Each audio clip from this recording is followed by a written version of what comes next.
Welcome to UCF Knightline, your source for UCF sports and former player information.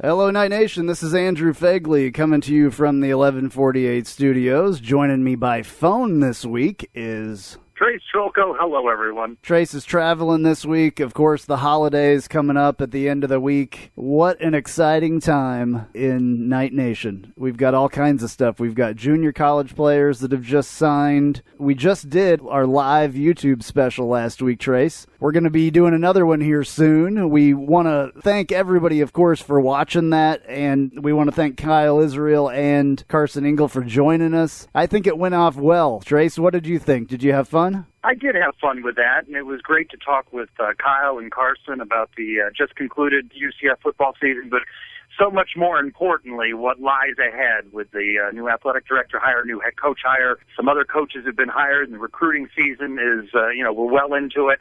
And I'll tell you what, that time flew by. I know it was a little nerve-wracking for you with some of the technical things that are going on, and I don't think folks realize just how much goes into putting it on, but you did a great job with it, and I know folks really enjoyed the program, and looking forward to doing another one of those. We definitely had some issues, and the next time I'm working on those so we will not have those issues, and I think that I've got most of that stuff settled, and it's going to get better and better every time because, it's a new thing for us as well to do, basically TV. We're trying to do stuff that multi-million-dollar studios do, and sometimes they mess up too. So you can imagine doing that in your own house. 1148 Studios, yes, it's in my house. So, and by the way, you cannot control the airplanes that fly overhead, so you may just have to get used to that one. Yeah, the airplanes, all kinds of stuff. There was a helicopter that was flying around out there. The Ghetto Bird, the Seminole County Sheriff's Department helicopter was flying around. You never know what that was. I thought I heard gunshots at one point. I don't know. Probably not. But anyway,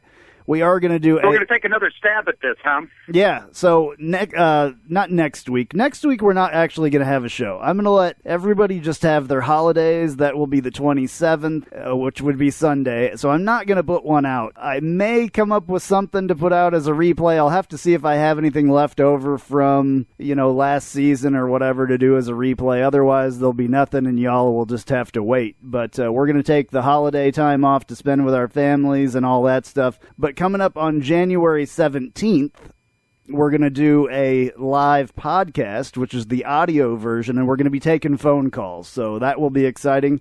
And then our next live YouTube show, the TV one like we did last week, we will have Sunday after signing day, which is February 7th. We're going to have Kyle Israel. We're actually going to have Jeff Sharon join us on that one as well. Trace and I, and we'll do that again, and we'll see if we can do that a little bit better this time. Yeah, I'm looking forward to the live podcast. That when we did it on Tuesday night, we had no idea what the reaction was going to be to it, and people were calling in, and heard from a former player calling from Canada. So that was a lot of fun that night, and that flew by. We did 2 hours that night. Yeah, we're gonna have to see what we can get going for that. I haven't got everybody lined up that's going to call in as far as like guests, and then we will definitely be taking phone calls because people really enjoyed that, I think. So that is the plan. Also, news this week for us, 800 Twitter followers. I know that that's not a lot. I know that there's people that have 30,000 Twitter followers, but 800 is a lot for us, and it's grown like tremendously in just the last few months, and I appreciate each and every one of you that are joining us on Twitter. If you're not, it is at UCF_Knightline, at UCF_Knightline, and you can join us on Twitter and converse with us, send us messages, and all kinds of stuff. I have a little tidbit of a gift going out to the 800th follower guy. I've already talked to him and got that worked out. I just got to get it in the mail. I really appreciate that. He said that I cannot remember his name right now, unfortunately, but he said that he's a longtime listener and that he couldn't believe that he wasn't following us on Twitter, but now he is, and he's getting a prize for doing that. Anyway. Does that mean the next prize is at 1,000, or might you give something out at 900? 900, and I'll give something out as well. 1,000, we will definitely give something out. But we got to, it's going strong. I was looking at the numbers the other day, and it's gone up, tremendously quickly. So we need to, keep getting it going and tell all your friends and everything else that we are working hard to bring you UCF stuff for the fans, by the fans. This is going to be our new kind of a slogan thing, because that's what we're doing. We're fans and you're fans, and we're doing it for you. On to what's been going around. Obviously, head coach Scott Frost has been adding some people, definitely getting some commitments done. We're now in the dead period of recruiting, so it's kind of a weird time. But, we got 13 total, I guess, in the mix.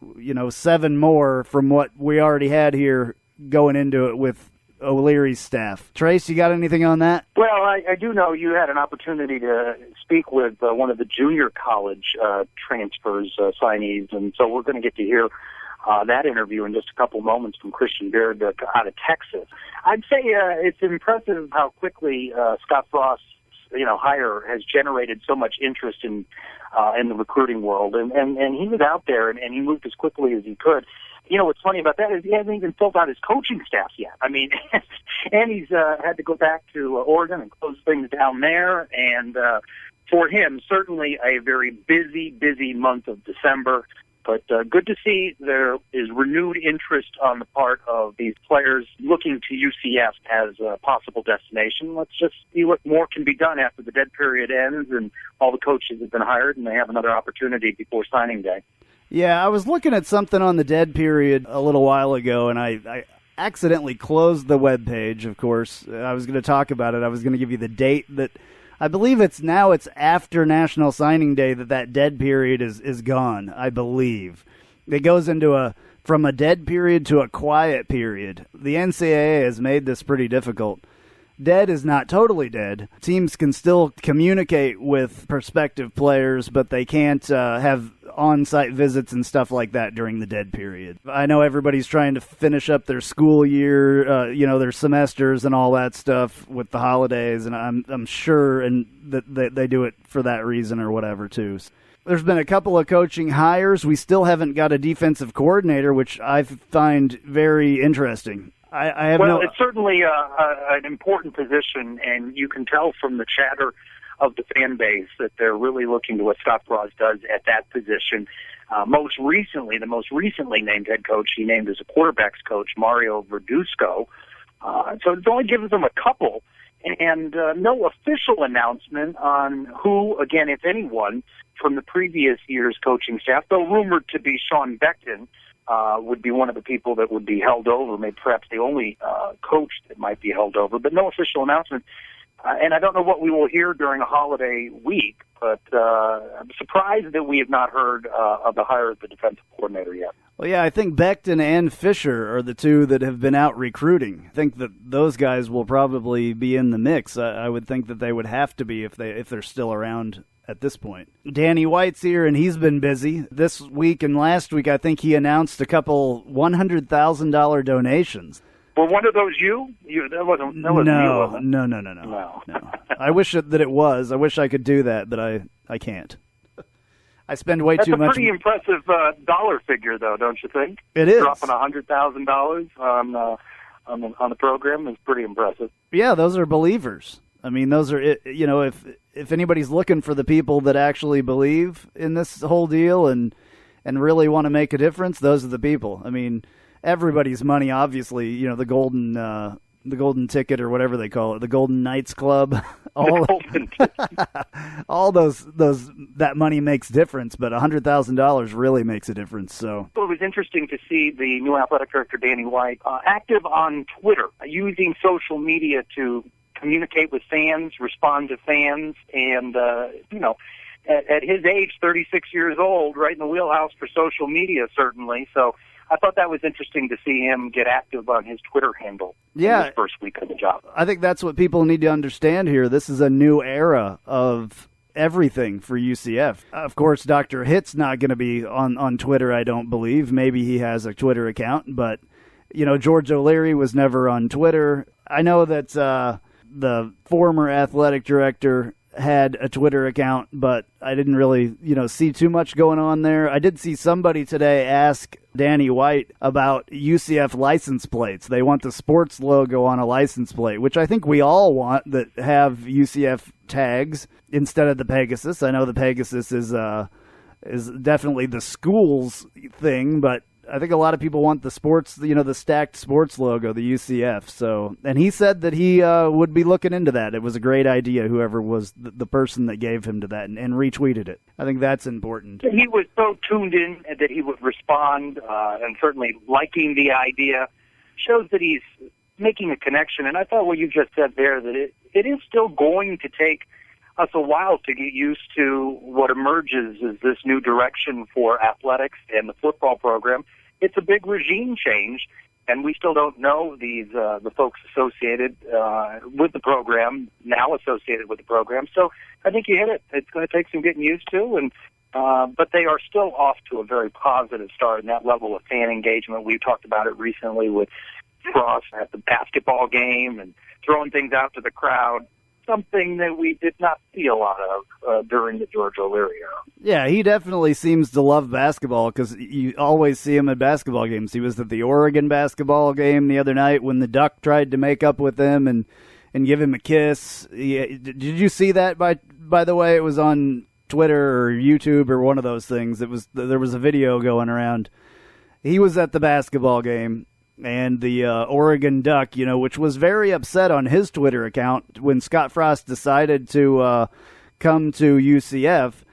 The Duck seemed very, very, distraught. And, I thought maybe, the Duck was, I don't know, you'd have to look on the Duck's Twitter account. It was like the classic breakup, I hate you, no, I love you, I hate you, I love you, no, really, come back. It was so funny. So the Duck went up behind him. He was at the Oregon basketball game the other night because he's there obviously packing up his house and getting ready to move out here full time. I'm sure doing the holidays maybe out there. I'm not sure, if he's going to Nebraska or what. But so the Duck comes up to him, and he has some mistletoe on a he or she. I don't know. The Duck may be a female. Maybe that's why this is such a big deal to the Duck.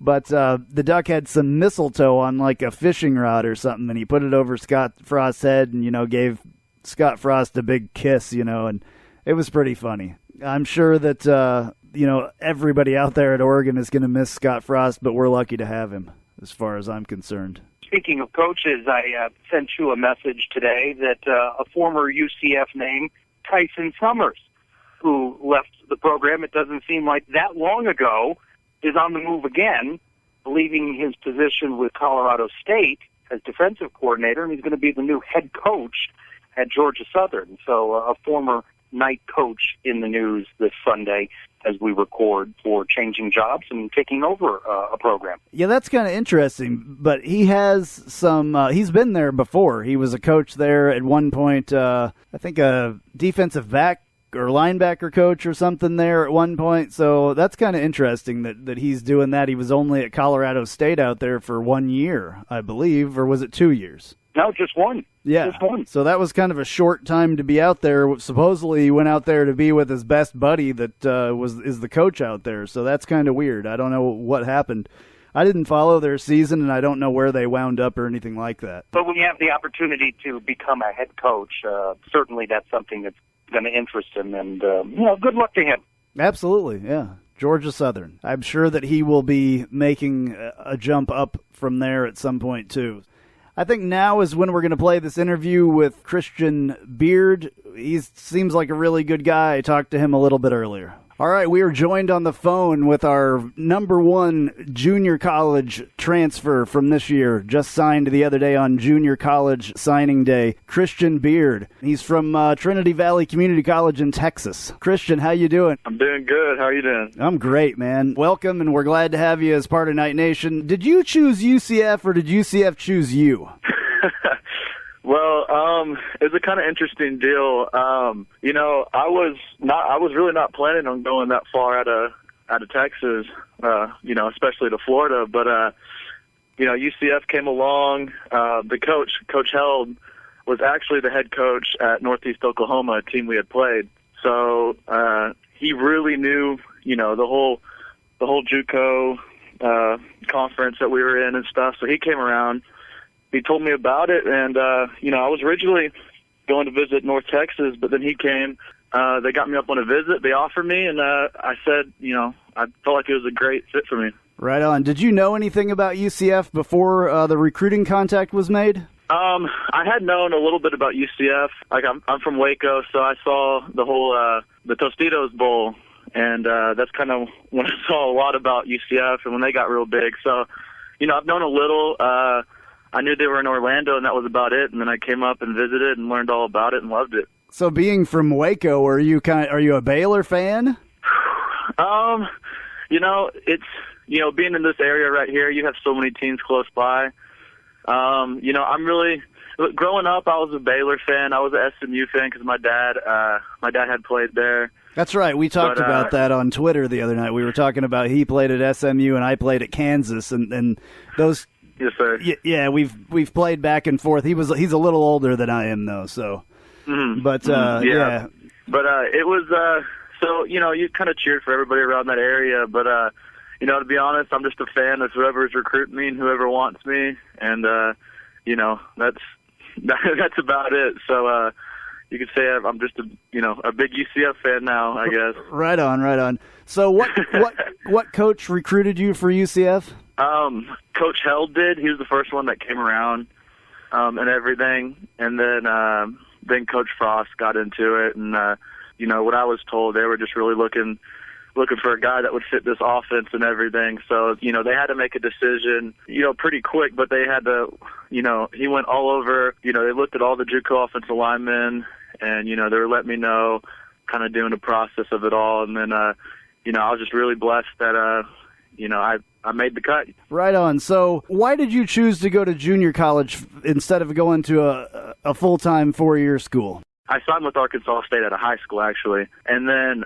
to me, I love the coaches there. I had great friends, no problems. But to me, I had to make a decision while I had, 3 years to play when I went to another big school just to leave and go to a junior college. I just felt like it wasn't the best fit for me. And, it really was kind of a gamble, going to junior college, cause, it's, you're not for sure you're going to get something big or get anything at all. But, this season I worked really hard and, it just ended up paying off. But, I just chose it to hopefully find a place that fitted me and that I could really enjoy. Well, I can tell you that I've seen your tape, and you're going to fit really well at UCF, especially if this offense, when this offense starts to work that Coach Frost is going to bring here.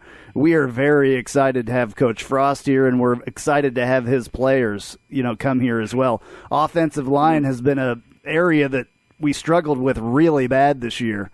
We struggled in most areas because I'm sure we were 0-12. But offensive line has definitely been something we've been struggling with the last, couple of years, really. So a guy like you that just runs people over and sticks with the entire play, I will say, that is one of the things that a lot of kids don't do. They don't follow through and go in the entire play. I mean, you're on top of the guy or still pushing on the guy after the play is past you, and that's impressive. And I like that. Thank you. I'm excited to see you here. So what did they tell you or show you that sold you on UCF?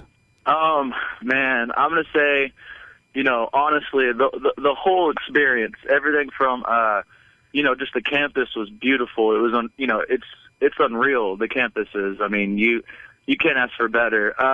The facilities were amazing too. And so was, just every aspect of it had, I could really see this team being able to succeed because, I mean, they have nothing bad to hide or anything. I mean, it's nice, it's top of the line, everything. Was it more than you expected when you came here? Was it?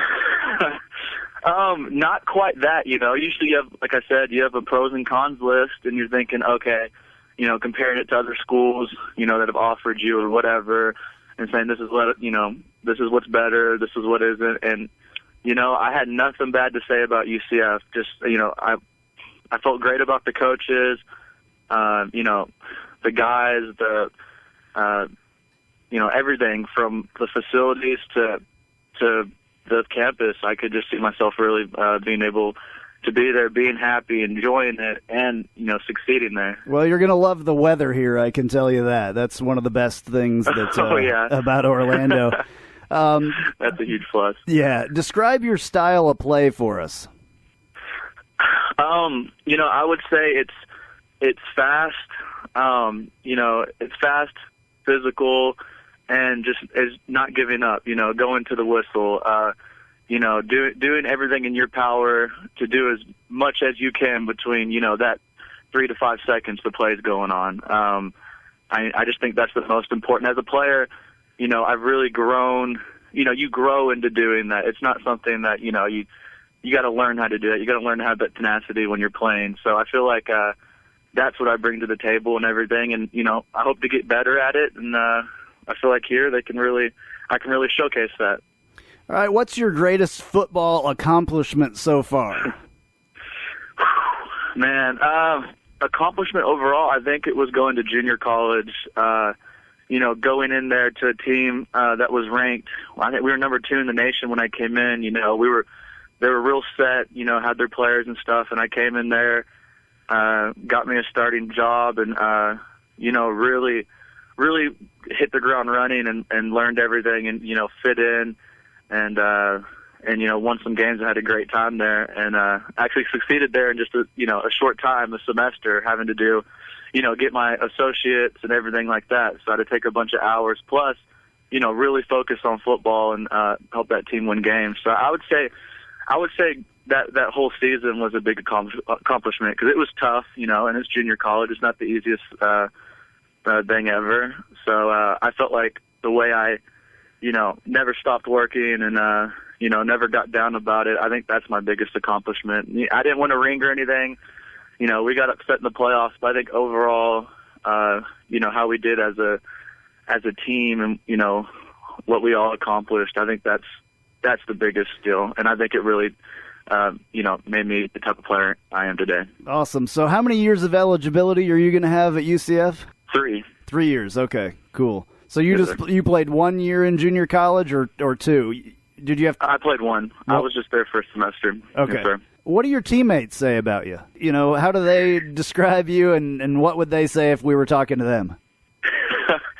I know I'm putting you on the spot. I'm hoping they'd say that that I'm a good team player. That I'm a tough guy. I play fast and I play hard and everything. I would hope they'd say that about me. I'm pretty sure they would. So, yeah. Right on. I kind of put you on the spot there. I apologize. Oh, that's fine. Here's another one that's going to put you on the spot. What can Knight Nation expect from you? Well, you can expect for me to work hard, to really be invested in this team, to do everything I can, to get this team back to where it should be.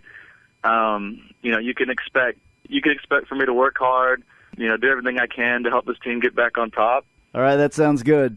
That's what they want to hear. So, what would you say to the fans? Because the fans, this is our podcast is one of the things that the true fans, not only in Orlando but like around the world, people that can't watch all the games, that don't get all the rest of the content, they listen to our podcast, and these are the real fans that are listening. What would you say to them? I would say get ready for some change. Get ready to actually get back to normal, get back to winning games, but, at a more consistent rate, and just for some fun, fast football. Yeah, I think it's going to be incredibly exciting. I cannot wait to see what Scott Frost is going to bring here. I'm familiar with him. I think that his brand of football, the Oregon kind of brand, I hate to say that because it's going to be the UCF brand, and everybody's going to know that it's our brand after a while. But where can fans follow you on social media? My Twitter account is at cbeard65. All righty, cool. Well, thanks, man. I'm going to let you go here. It was awesome to talk to you. I really appreciate it, and we cannot wait to see you on the field with the Knights. We're really excited. Thank you so much. So, you know what they say, what happens in Vegas stays in Vegas. We don't need to know about your fun-filled weekend in the City of Sin, but we hope you'll click the ad on our website. It's right there to the left, the one that screams you have to save up to 50% off your next trip to Vegas. Just click on the ad and we promise never to talk about what happened in Vegas. This is J.J. Warden, Bert Schneider, Brendan Alexander, Brandon Howard, Cameron Stewart, Colin Bell, Jeff Sherritt, Kyle Israel, Quinton McDuffie, Quentin Hampton, Rashad Cobbs, Renell Hall, Sire Burley, Stephanie Bass, Terrence Plummer, Tom James, Phil Steele, and you're listening to the UCF Knightline Podcast. All right, so Trace, we need to talk a little bit about what's going on in the American because there are teams that are playing bowl games that are in the American. Unfortunately, not us. Trace, what do you have to report to us? Yeah, 8 of the 12 teams, as we've been talking about, going bowling. It all begins Monday. Our favorite team over in Tampa, I say that sarcastically, go on to play Western Kentucky in the Miami Beach Bowl. Tuesday, Temple, Toledo, Boca Raton Bowl. Christmas Eve, Cincinnati, San Diego State, and the Hawaii Bowl. That, to me, is the best place if you can't be in a big bowl to be a player and be able to go to Hawaii for several days is a pretty good reward. Pair game Saturday, UConn Marshall in the St. Pete Bowl. That's your favorite bowl. Are you going? Did I ask you that before? Are you going? No, not gonna do it. Not gonna go to that. And Tulsa versus Virginia Tech in the Independence Bowl. By the way, speaking of bowls, before I rattle off these last couple, that debut of the Cure Bowl featured 5-7 San Jose State, one of the 3 5-7 teams, because there are just too many bowl games and not enough eligible teams. And they faced off against 6-6 Georgia State. San Jose State wins, so both programs end up 6-7. That's crazy. Do they put trophies in their trophy case for this? What do they give them as a trophy? I guess so. I mean, they won a bowl game. Why not? Too many bowl games. Speaking of the rest of the American slate, Navy Pittsburgh in the Military Bowl, Memphis Auburn, which to me that sounds like an interesting game, in the Birmingham Bowl, and then New Year's Eve. You say New Year's Eve, but it's a noon start. Houston, Florida State in the Peach Bowl, and I'll root for all of the American teams except the Cows. I cannot bring myself to root for them in any bowl. Absolutely. I don't know. I may root for Marshall against UConn though.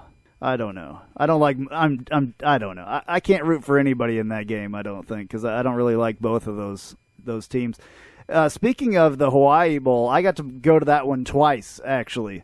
It was called the Hula Bowl back in the day, and Kansas, when I played there, we went twice to that bowl. So what was that experience like? It was awesome. You got to go to Hawaii. I mean, what else can you...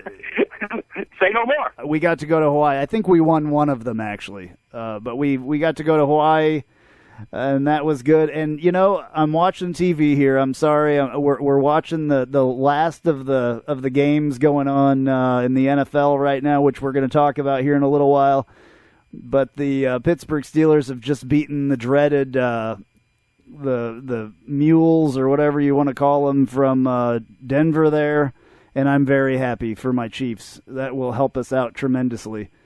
I'm very excited about that one. I'm a big Chiefs fan, and Pittsburgh just helped us out a little bit with Denver. I like that. Does that really help Kansas City, though? It does. In as much that now Pittsburgh is tied with Kansas City and the Jets? It helps us in our... Or do you think that the Chiefs can catch the Broncos in the West?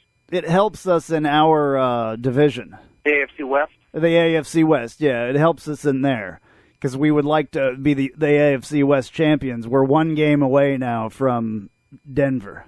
We have 9 wins. They have 10. And we've won 8 in a row, which is pretty amazing. They are the hottest team streak-wise, that's for sure. Yeah, and crazy stuff happens. I know that there's not a lot of Chiefs fans listening to this, but it's my team, and they do crazy stuff, and they're really an exciting team. Andy Reid has turned our franchise around, and I hope that Scott Frost can do the same for UCF. It's kind of, one of those. We were as excited as I think the UCF fans are now when they hired Andy Reid there in Kansas City. So you want to talk about the NFL now, or do we want to come back with that? Well, let's talk about the NFL now, since we're talking about football, and we'll do the rest of it after. Contender for play of the day will be that Kamar Aiken touchdown, Hail Mary, ending the first half Baltimore touchdown. He had a pretty good day. The touchdown, more than 100 yards receiving. Yeah, against my Chiefs, and I'm all good with that as long as you don't beat them. It's all good. You can have a great game. I always watch the UCF guys. I think it's awesome. Blake Bortles had an interesting game today. They should have beat Atlanta, and they absolutely did not. One of the weird things, though, with that was he was intercepted at one point by Camille Ishmael, also another former UCF player, and then he intercepted basically at the goal line and ran it all the way back to, the 20, the 15 or something like that, and the only person that could chase him down and catch him was Blake Bortles. And so Blake tackled Camille after Camille intercepted Blake's, ball. I thought that was kind of interesting. It was pretty funny. Blake has certainly cut down on the interceptions and I guess prevented the pick six, but boy, he's starting to get a reputation for giving up that play. Yeah, that one was one that he was able to save, so that's good. He has had an incredible year. I don't think people realize if he's on target to be one of the best quarterbacks in the National Football League. I mean, he's getting put in the same sentences as Dan Marino. He's the youngest player to get to, I think it's 30 touchdowns in a season, 3,000 yards or something like that. He's the first person since Dan Marino, the youngest person since Dan Marino to get to that point. I know there's a lot of Miami fans here in Florida, and if everybody knows how great Dan Marino was there. So if you can be in the same sentences and the same conversation with Dan Marino, I'm impressed. I don't care what anybody says. To do that and to be where he's at, can you imagine if he was playing with a good team instead of this horrible Jaguars team? Besides the couple, players that they have that are decent, can you imagine if he was playing with a good team? He certainly needs some more pieces put around him, and they had their moments. As my nephew said to me, the Jags seem to win those games that you don't expect them to win, and then they lose those games that they should win. And the loss at home to Atlanta is case in point on that. They really needed to win that game, remain just one back in their division, but I'd say the season's done for them now. Not enough games left for them to catch up. Well, your nephew's a smart kid because that's exactly what's going on there. I mean, he hit the nail on the head. Speaking of putting pieces around NFL teams, Rennell Hall on the practice squad, I believe, at least in Cleveland, at the Cleveland Browns, maybe even on the 53-man roster. But I know at least on the practice squad there. Ja Reed as well with my Kansas City Chiefs. He's come in there and done a wonderful job, and he just received a 3-year contract extension with the Chiefs, getting some good money, doing a great job there. And we needed a guy like Ja Reed there, I can tell you that, and they are very happy to have him and rewarded him handsomely with the contract. And we didn't get a chance to talk about this with the live show last week, but J.J. Wharton inking the deal with the St. Louis Rams, so that's another former UCF guy. Yeah, that's right. That is something we've all been waiting to happen for quite a while, to see where J.J. was going to wind up, what was going to happen with him after the college career-ending injury that happened, at UCF. It took him quite a while. He's just now finally been able to sign with a team, but obviously people know that he's definitely got something, and he's definitely worth it for them. So I am so glad that he finally got with somebody. Unfortunately, the St. Louis Rams, they've got an interesting situation going there because they might be one of the teams that's going to move to LA at the end of the season. We will have to see what happens there. So JJ could be in LA or he could be in St. Louis. Not sure how that's going to work out. In St. Louis, the city approved building a brand new stadium from them But there was an article the other day, and I think it was either on CNN or Sports Illustrated, ESPN, one of those things, that this stadium deal said the league was going to give them quite a bit more money than the league actually had ever promised to give them. So the whole thing is really weird there in St. Louis. The Rams would be the second team to move out of there. It was the St. Louis. Well, of course, the Rams were stolen by St. Louis from L.A. Yeah, so they would move back to L.A. and of course, the Phoenix Cardinals or the Arizona Cardinals were the St. Louis Cardinals before, and then yeah. Anyway, that's that. Men's hoops. The Knights did not do very well the other night. Their 4-game winning streak was snapped Saturday at Detroit, 95-89. They now fall to 5-4 on the season. A.J. Davis led UCF with 23 points. I did not get to see this game because I didn't realize what time it was on. I was out doing stuff on Saturday afternoon, and all of a sudden on my phone I get an alert saying that UCF lost. And I was shocked because I thought it was a 7 o'clock game like a lot of them are. But it was an afternoon game. In that game, UCF trailed by 11 at the half, put up 55 points in the second half, but just not enough. It surprised me looking at the box score. They were out-rebounded in the game, and that hasn't happened much in terms of this season. 95-89. Boy, they had lost that game to Davidson, 95 points. They are an exciting team, certainly more exciting than last year. They can put up some points, but they show that they can give up quite a few points as well. So 5-4, 2 games remaining in the non-conference slate, and then we get into conference play, and we'll see what they can do there. But 1 or 2 more games left in the non-con slate, and Bethune-Cookman comes to CFE Arena on Tuesday night. That's always an interesting game, Bethune-Cookman. I don't care if it's in football, if it's in basketball, whatever. There's a storied rivalry there between these schools. Well, we regularly have them on the basketball schedule. Playing in baseball, a couple seasons ago had them in football. They're just 45 minutes away, apart, Daytona Beach and UCF's campus. So it's a good game to schedule and to play. And I think looking at that, that's a win for UCF on Tuesday. And now, news and notes from the world of UCF sports.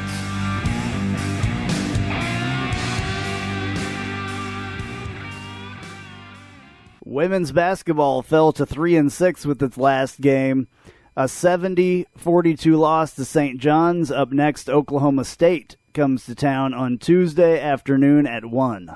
An interesting start time for that one. Softball, baseball out with their 2016 schedules for the men, 30 home games. That features the likes of Florida, Miami. All gets going February 19th against Siena at home. For the women, 36 home games, includes Florida, Florida State. Home slate starts February 11th versus Siena and the UCF Knights Invitational. Men's soccer forward Senior Haji Berry named to the National Soccer Coaches Association of America's All-East Region second team. That is very cool. Yeah, it is weird, the Tuesday afternoon at 1. I guess that's because they know that it's holiday time. I don't even know. It's a couple... I don't know.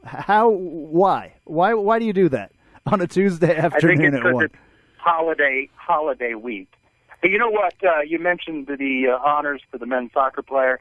I give you first-team honors when you think back on the year 2015 and all of the new things that the Knightline podcast brand has expanded into, the YouTube shows, the live shows, the calls. Sky's the limit in 2016 with an exciting brand of football around the corner. Kudos to you, Andrew Phegley. First team all Knightline podcast. And you can be second team. It's all good. Oh, okay. All right. Thank you, though. Yes, we have. We both have worked very, very hard. You coming in here in the last, I think you've been with us a little over a year now, right? Now? At this point. Been. Yeah, it seems just like yesterday. It does, and it has been an absolute heck of a year. I guess, yeah, this is our last one before the new year. So yeah, we're reflecting on the year.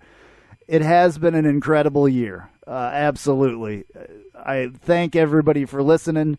I thank all the guests that we've had. and I accept the first team nomination. And anyway. Well, as some fans have said to us, it's tough to do this week in and week out when the football team not only is losing, but losing in such a, horrendous fashion. But it was the, up to 800 followers on Twitter, the reaction from the fans and people listening, the questions that people send in and giving us ideas that lead to things like live shows and people wanting to call in. That's really what kept us so motivated and interested and made it such a fun year to be a part of the Knightline podcast. Absolutely. Absolutely. So we're going to cut this one. This one's going to be it's going to be a short one. We're not going to go the whole 60 minutes. I think that we've pretty much said what we're going to say, and we're going to close out this year with this right here at the end. This has been episode number 64. I'm Andrew Phegley. I'm Trylko. Happy holidays, happy New Year. Go Knights! Charge on.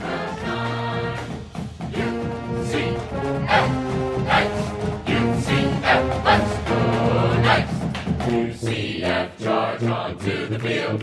With our spirits, we'll never yield. Black and gold, charge right through the line. Victory is our cry. B-S-E-T-O-R-Y.